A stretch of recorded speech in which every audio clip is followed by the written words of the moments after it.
Things got real last night. We're going to get into this. Shout out to Case Study QB for this particular clip. For those who are not aware, the High Court in France has decided to side with President Macron in reference to the pension reform. Now, obviously, the protesters in France were not happy with that at all. And you would think that would send them home. It has not. Instead, it made them even more fiery. First, I want to show you this clip here, which is the day before that ruling was decided. France bracing for a 12th day of strike action and protest this morning. Up to 600,000 people are expected to take to the streets again, denouncing the government's pension reforms. Notice how she said the word again. She said it in a negative way. Again, that's a negative. There's a negative tone with that, the way that she said it, almost in a way for her to say it's ridiculous that it's still happening without saying those words. The numbers are deflated. I talked to people in France. The numbers are deflated. She said hundreds of thousands. They had millions of people in the streets. So just pay attention to that.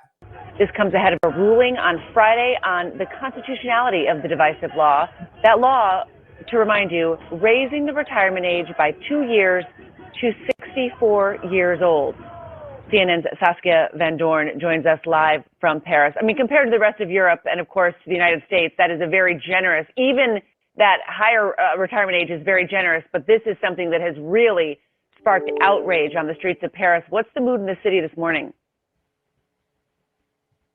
Well, Christine, I'd say that the mood is one of determination, and really it's now gotten bigger than the pension reform, right? So, yes, they're angry with the pension reform. Yes, they're angry at the way that it was ran through Parliament, but they are particularly angry with one person, and that is French President Emmanuel Macron. Told you. Anger on the streets of France. Macron resign. Protesters all united against a defiant president.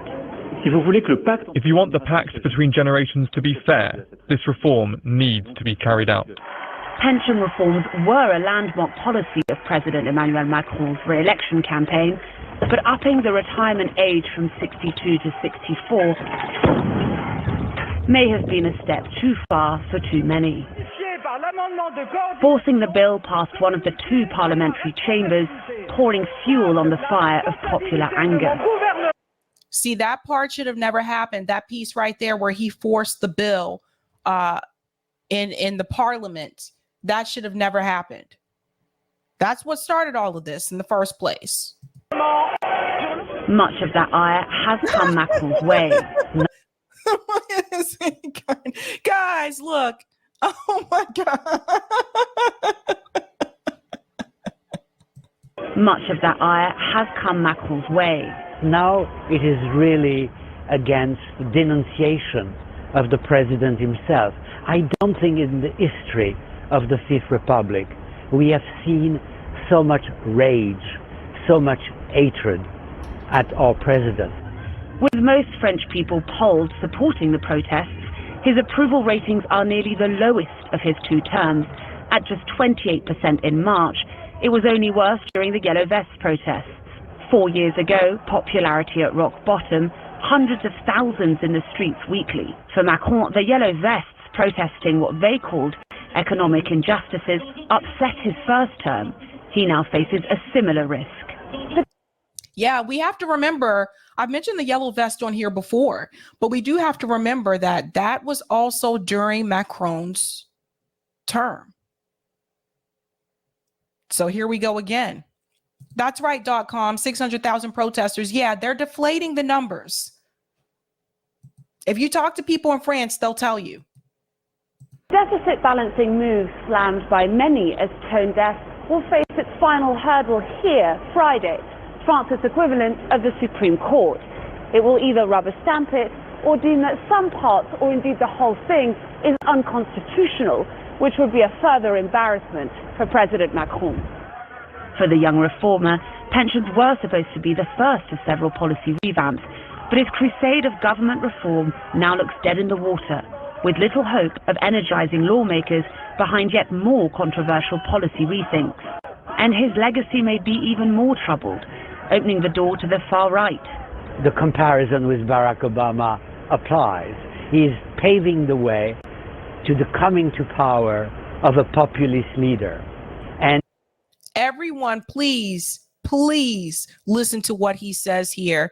He is going to make the comparison of Macron's mistakes with Obama's mistakes. Listen to this. This is a warning here. More troubled, opening the door to the far right. The comparison with Barack Obama applies.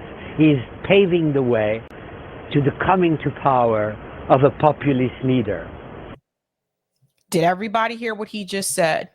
Because he is ignoring the will and the needs of the people, he is paving the way for someone to become a leader of France who is further to the right. Remember how we've been saying this for quite some time. Obama gave us Donald Trump. The same thing could happen in France because Macron is ignoring the people, the pain and suffering from the people. And this gentleman here, Dominique, who's a political expert, even he recognizes it. He sees it. He sees what is coming. If Macron doesn't bend his knee, that is his prediction as to what will happen in France politically after Macron.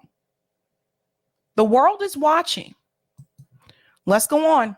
And he will be remembered in history as the man who allowed Marine Le Pen to finally come to power. With 4 years remaining in his term as president, we may still not know the true cost of Macron's hunger for reform for quite a while. Now, Christine, protests are already underway in cities like Rennes, Marseille, Toulouse, and we expect to see 11,000 police officers deployed across France. According to police intelligence, we will see once again that kind of radical fringe, that violent minority taking part in the protests. So we can expect scuffles later on today, but on the whole, these protests will undoubtedly be peaceful, just for a few thousand or 2,000 violent protesters that will, as I said, create scuffles later on today. Christine? Yeah, we certainly hope it mostly remains peaceful. Saskia, thank you so much. Manufacturing consent, they do not approve. Mainstream media does not approve of these protests that are happening in France right now. You can tell by the tone of their voice. I've been covering this for the past 4 or 5 weeks now. I had a story about this the past 4 or 5 weeks. I don't know. I feel like it's been a while since I've been covering this, but there's more here. Because unfortunately, the High Court in France has decided that they are going to side with Macron. Obviously, the protesters did not like that. And I want to show you what their response has been since that decision was made. Now, this is Bernie's tweets, different Bernie, not Bernie Sanders. You need to follow her on Twitter. She has a lot of these videos in reference to the protests. Now, Bernie said, France breaking the constitutional. A court has sided with Macron against the people, almost as if the people's voices no longer matter. Here's what the people had to say after the court ruling. I have several clips to show you, so get comfy.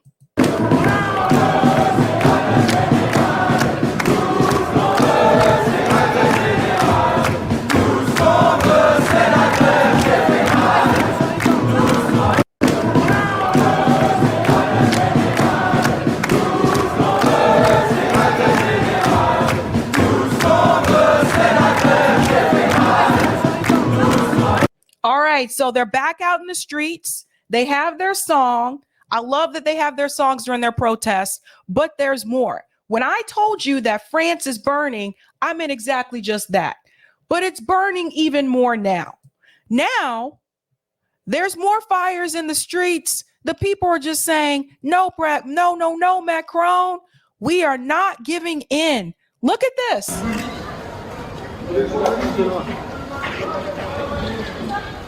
Just in the middle of the streets. is just burning right in the middle of the street. Watch the guy who walks by. I don't know if I showed him yet. There he goes. Wait. Oh, let me come back. This guy right here, he's just crossing the street. Just an average day in France. He's just crossing the street. Things are literally on fire. Now, that's one of them. There are many more. There are a couple more here. This is probably one of the most shocking ones. Guys, they burned down one of the police stations. I kid you not. France. All over France, the people are responding to the court's decision. This is the police station in Reims. I hope I pronounced that correctly. There's no sanctuary for tyrants here. And you'll be able to see it says police when I zoom in on it. You'll see here. Look at this. See, it says police right there. There's the sign right there. So they set the police station on fire. These protests are not just happening in Paris. Some of the mainstream media outlets are phrasing it that way. These protests are happening all across the country. So in this location, they set the police station on fire. Like, just imagine this. Look.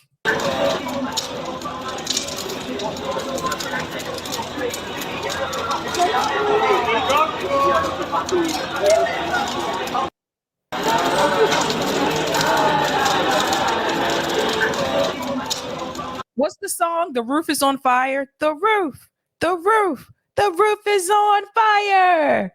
We don't need no water.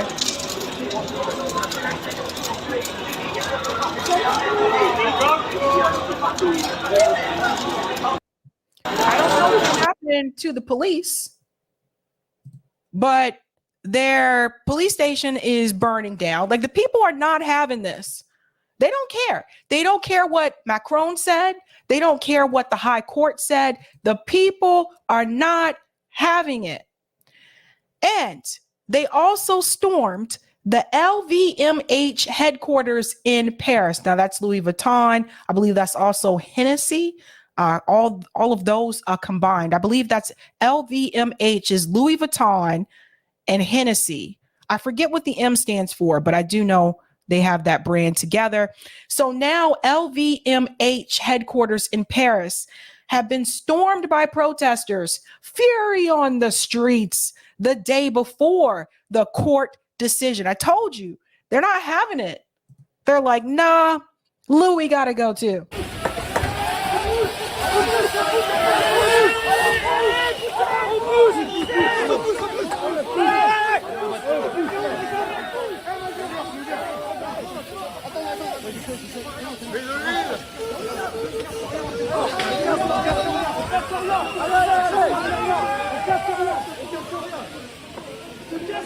Because Louis has a lot of money. Thank you, Wary. Louis Vuitton, Moet, and Hennessy. Yeah. So the M is Moet. That was the piece I forgot. But Rondo said not the Hennessy. Listen, these people have a lot of money. The people, like the CEOs of these companies, they have a lot of money. This is what I love about the protest in France. They went right to the source of the problem. They went to BlackRock, and now they're going to Louis Vuitton, Moet, and Hennessy. These people have a lot of money.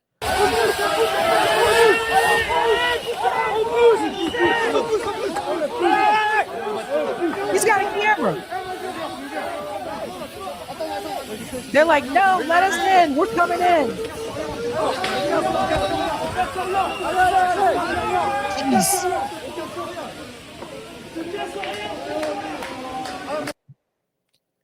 They're not quitting here. They're not quitting. And you got to give them props for it. What's this, Giovanni? LMVH owns Valentino, Gucci, Moet, Chardon. Okay.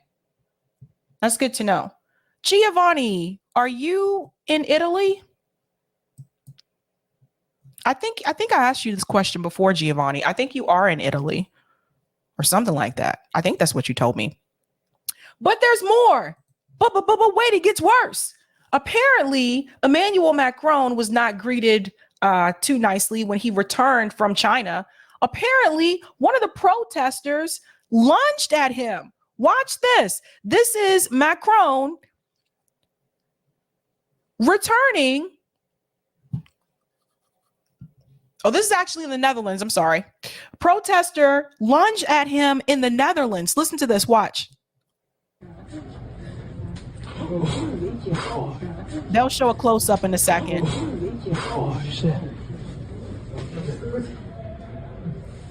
They don't even look, the Dutch don't like him, boo. Even in the Netherlands, they don't like him. The police got him there. Macron was about to enter the University of Amsterdam when the man ran towards him.